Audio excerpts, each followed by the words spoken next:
عمران خان کے پاس اس وقت بہت کم پاورز ہیں، وہ ایک پراپر پاورفل وزیر اعظم نہیں ہے، اسی لیے وہ آج کل یہ ذکر کر رہے ہوتے ہیں کہ اشرافیہ نے ایک دم لاک ڈاؤن کر دیا، گلے کرتے ہیں۔ اب وہ گلے کرتے رہ جائیں گے اور اختیارات کم کرتے چلے جائیں گے جب تک کہ وہ سوچنے کی صلاحیت پیدا نہیں کرتے اپنے اندر، اور کم از کم جو کام کر لیں وہ یہ ہے کہ 10-15 اچھے وزیر لے لیں جو ان کی عزت بحال کروا دیں۔ تو دوستو، آج ہم آپ کے لیے پاکستانی میڈیا کی ایک اور ویڈیو لے کر آئے ہیں۔ اس ویڈیو کے اندر آپ دیکھنے والے ہیں کہ جو پاکستان کے موجودہ پردھان منتری عمران خان اور ان کی سرکار ہے، وہ اپنے وپکشی دلوں کے اوپر کیسے کیسے جھوٹے کیس درج کرتے ہیں جن کا کوئی آدھار نہیں ہوتا۔ تو جو پاکستانی میڈیا کے لوگ ہیں وہ یہی باتیں اٹھا رہے ہیں کہ اگر آپ کو وپکشی دلوں کے اوپر جھوٹے کیس درج کرنے ہی ہے تو کم سے کم آپ ایسے کیس درج کیجئے دیکھنے والے کو تو کم سے کم وہ سچے لگیں۔ تو آپ اس ویڈیو کو دیکھیے، اس کے بعد ہم ان کی باتوں پر کچھ چرچا بھی کریں گے۔ سب سے پہلے ہماری آپ سے ریکویسٹ ہے کہ آپ ہمارے چینل کو سبسکرائب ضرور کر دیجیے۔ اگر ان کو اب گرین سگنل ملا ہے تو عید کے بعد کیا ہوگا جی؟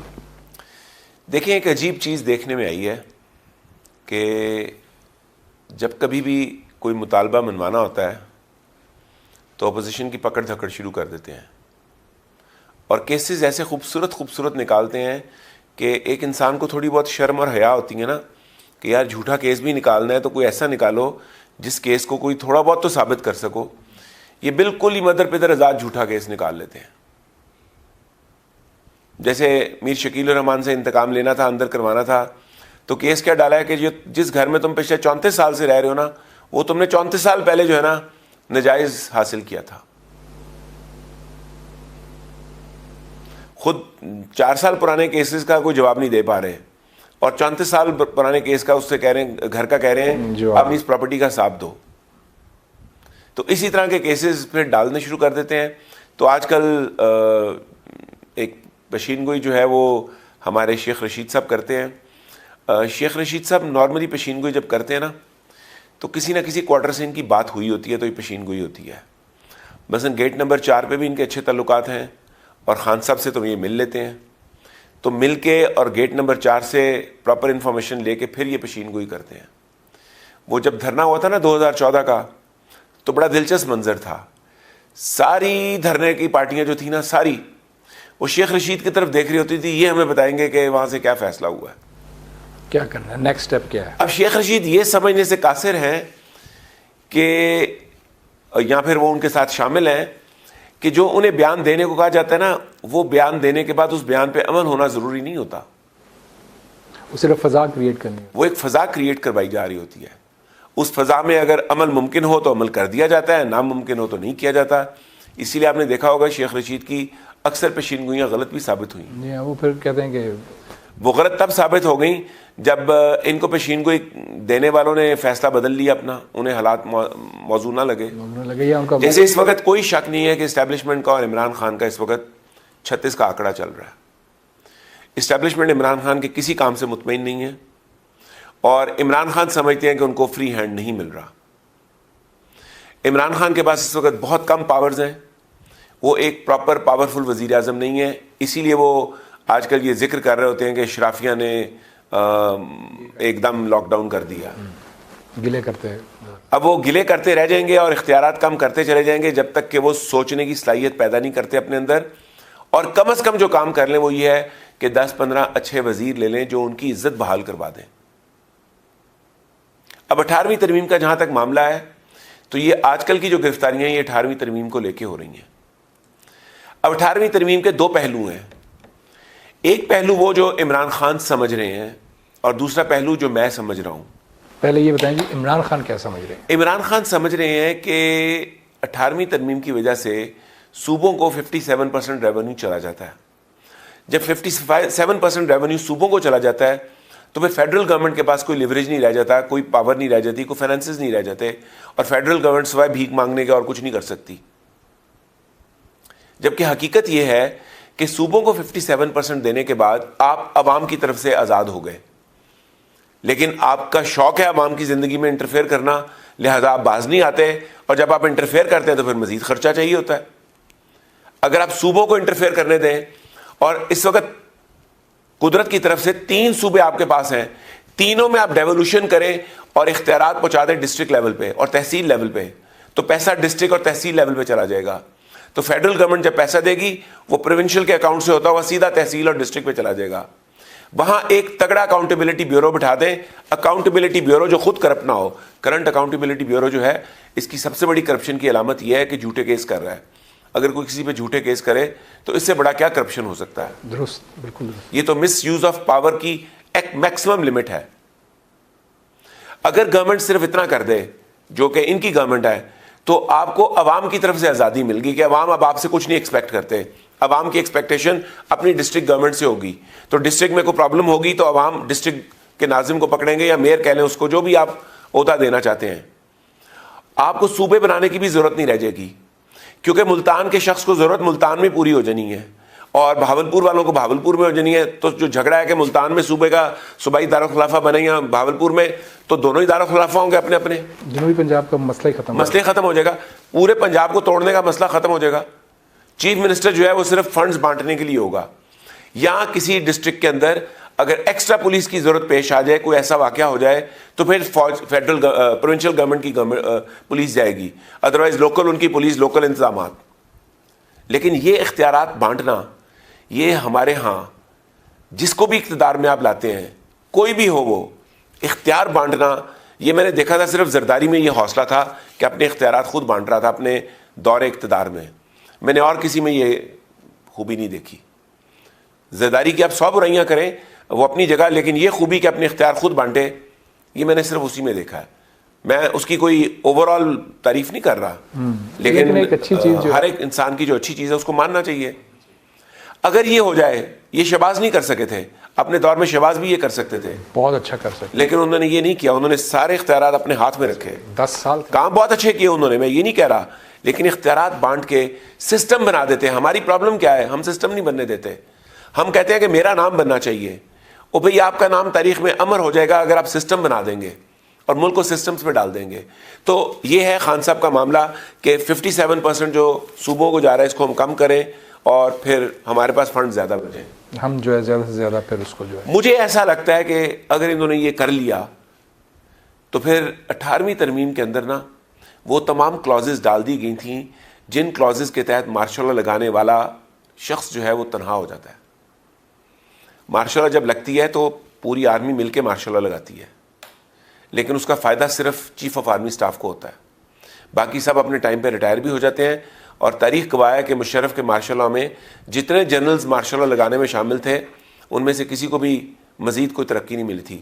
جنرل انیس باجوہ تھے جو مین کمانڈ کر رہے تھے, ان کو میجر جنرل کے عہدے پہ ریٹائر کر دیا گیا تھا. جنرل محمود تھے جنہوں نے بڑا اہم رول ادا کیا تھا, ان کو جیل میں ڈال دیا گیا تھا. 2 سال تو جیل میں رہے, ذہنی توازن بھی کھو بیٹھے. جنرل عزیز تھے جن کے ساتھ کافی مطلب ہے, انہوں نے اب بچا رہا ان کا, لیکن رسپیکٹ کوئی نہیں ملی ان کو. تو پھر کوئی شخص مارشل لا جب لگائے گا تو اس کلاز میں لکھا ہوا ہے کہ مارشل لا لگانے والا سپائی بھی جو ہوگا وہ ذمہ دار ہوگا ساتھ. اور سپریم کورٹ سے یہ اختیار لے لیا گیا تھا کہ وہ اس کو ویلیڈیٹ کر دے گی, جبکہ ہماری سپریم کورٹ جو ہے نا وہ ہمیشہ ہر آرمی چیف جب مارشل لا لگاتا ہے اس کو ویلیڈیٹ کر کے اس کو یہ بھی اختیار دیتی ہے تو آگے سے بھی جو مرضی کر. تو میرے حساب سے اگر انہوں نے 18ویں ترمیم چھیڑی تو یہ خود مارشل لا کا راستہ ہموار کر دیں گے. اس کے بعد اگر مارشل لا لگے گی تو پھر ان کو گلا صرف اپنے آپ سے کرنا چاہیے, پھر ان کو آرمی چیف سے گلا نہیں کرنا چاہیے, کیونکہ آرمی چیف کو اس وقت ہر بندہ جا کے کہہ رہا ہے کہ آپ نے غلط بندہ لا کے لگایا ہے. تو آرمی چیف کیا کرے؟ آرمی چیف پھر کہتا ہے اچھا یار آلٹرنیٹیو کیا ہے ہمارے پاس. آلٹرنیٹیو میں شہباز شریف کو بلاتے ہیں, نواز شریف سے اجازت نہیں ملتی اس کو وزیر اعظم بننے کی. اب سوچتے ہیں وہ بیٹھ کے اچھا کوئی نیا بندہ ڈال دیں, تو چلیں شاہ محمود قریشی کو ڈال دیں. تو شاہ محمود قریشی پہ پیپلز پارٹی مانے گی کیا؟ نون لیگ مان جائے گی شاہ محمود قریشی کے وزیر اعظم ہونے پہ؟ خاقان عباسی کو ڈال دیں تو خاقان عباسی پہ کوئی اتفاق رائے ہو جائے گا؟ تو کس بندے کو ڈالیں جس پہ اتفاق رائے ہوگا؟ کوئی نہیں بندہ, تو چلو پھر خود ہی آ جاتے ہیں. تو پھر مارشل لا لگے گی تو گلا کرنے والی بات کوئی نہیں ہوگی. اور ہم تو پہلے بھی اعلان کر چکے ہیں کہ اگر مارشل لا لگی تو ہم نے مارشل لا کا ساتھ دینا ہے, کیونکہ ہمیں ملک میں اسٹیبلٹی چاہیے. آپ لوگ اسٹیبلٹی نہیں دے پا رہے. اگرچہ مارشل لا کسی ملک کے لیے لانگ ٹرم بینیفٹس نہیں دیتی, شارٹ ٹرم اسٹیبلٹی ملتی ہے, لانگ ٹرم نقصانات ہوتے ہیں, لیکن ہمیں تو اسٹیبلٹی چاہیے. ملک بہت انسٹیبل کر رہے ہیں آپ لوگ. خاص طور پہ پیپلز PTI کی گورنمنٹ جب سے آئی ہے, یہ کوئی ایک بات کر کے اس پہ قائم ہی نہیں رہتی. ان کی کوئی بات سننے کے بعد یہ یقین نہیں ہوتا کہ آج عمران خان نے یہ کہہ دیا ایسے ہو جائے گا. خان صاحب نے اعلان کر دیا لاک ڈاؤن نہیں ہوگا, ہم نے لاک ڈاؤن کی پلاننگ کی. خان صاحب کے اعلان کے فوراً بعد ہم نے لاک ڈاؤن کی پلاننگ ختم کر کے نا وہ سارا پروجیکٹ آگے بڑھا دیا جس پروجیکٹ کو ہم نے لاک ڈاؤن سن کے روکا ہوا تھا, اور جیسے ہی آگے بڑھا دیا لاک ڈاؤن ہو گیا. ہمارے تو, اور یہاں پہ نہیں بے شمار لوگوں کے ساتھ یہ ہوا ہے, سبھی کے ساتھ یار, سب بزنس مین اسی طرح چل رہے ہوتے ہیں. کم از کم 1 سال کی ہمیں اسٹیبلٹی تو دیں کہ جب بجٹ بنائیں گے تو اس موقع پہ آپ نے جتنی انسٹیبلٹی کرنی ہوگی کر لیں گے. یہاں تو آپ کا پتہ ہی نہیں ہوتا کہ صبح اٹھیں گے تو آپ نے کیا فیصلہ دے دینا ہے, دوپہر کو کون سا فیصلہ آ جائے گا کہ ہم بزنس کر رہے ہیں تو دوپہر کے قانون بدل گئے ہیں. درست, بالکل درست. آخری 1 منٹ ہے اگر آپ اس پہ, نون لیگ اور پیپلز پارٹی جو بیانات دے رہے ہیں وہ تو ٹھیک ہے, لیکن جو شہباز شریف کہہ رہے ہیں کہ اگر کوئی ابہام ہے کسی کلوز کے اوپر تو وہ بیٹھ کے جو ہے بات کی جا سکتی ہے, اور وہ کہہ رہے ہیں کہ جناب میں تو اسٹیبلشمنٹ کے ساتھ اچھے تعلقات رکھنا چاہتا ہوں, خوشگوار تعلقات کا انہوں نے بات. دیکھیں اس کے سر پہ بندوق رکھی ہوئی ہے تو وہ تو بیچارہ یہی کہے گا نا, بندوق سر سے ہٹائیں پھر دیکھیں, پھر وہ صحیح بولیں گے. ٹھیک, بالکل. جمہوریت کی پہلی اساس یہ ہوتی ہے کہ جو فریڈم آف سپیچ ہے نا وہ سب کو ملتی ہے. پاکستان میں فریڈم آف سپیچ نہیں ہے. اللہ کرے کبھی آئے جی, ہم بھی جو ہے وہ بہت سی ایسی باتیں نہیں کہتے. تو دوستوں, پاکستان کے اندر آج کل کافی لٹ کسٹ چلی ہوئی ہے.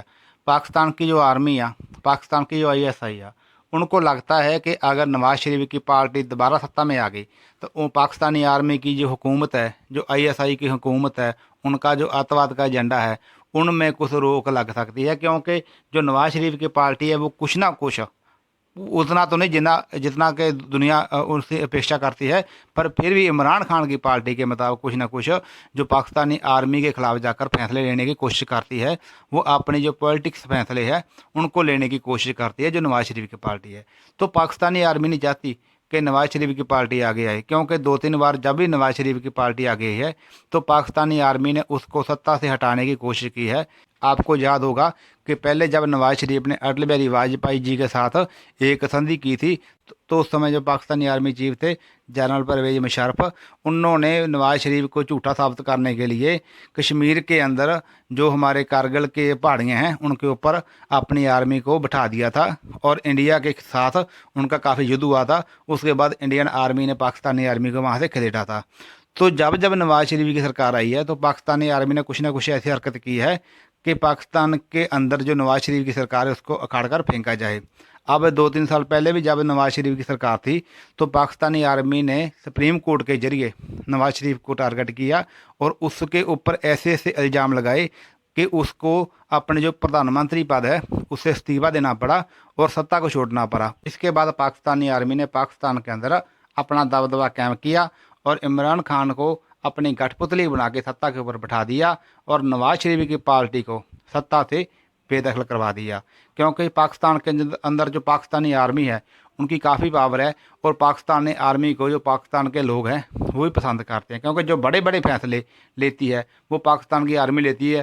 جب بھی کسی دیش کے ساتھ کوئی بڑی ڈیل کرنی ہوتی ہے, جب بھی کسی دیش سے کوئی پیسہ لینا ہوتا ہے تو جو پاکستانی آرمی کے جنرل ہے وہی سائن کرتے ہیں, وہی گارنٹی دیتے ہیں. تو اسی لیے جو پاکستان کے لوگ ہیں وہ بھی پردھان منتری سے زیادہ پاکستان کی جو آرمی چیف ہے اس کے اوپر بھروسہ کرتے ہیں. تو پاکستان کے اندر پردھان منتری کی کوئی ویلیو نہیں, جو بھی ویلیو ہے پاکستان کے آرمی چیف کی ہے.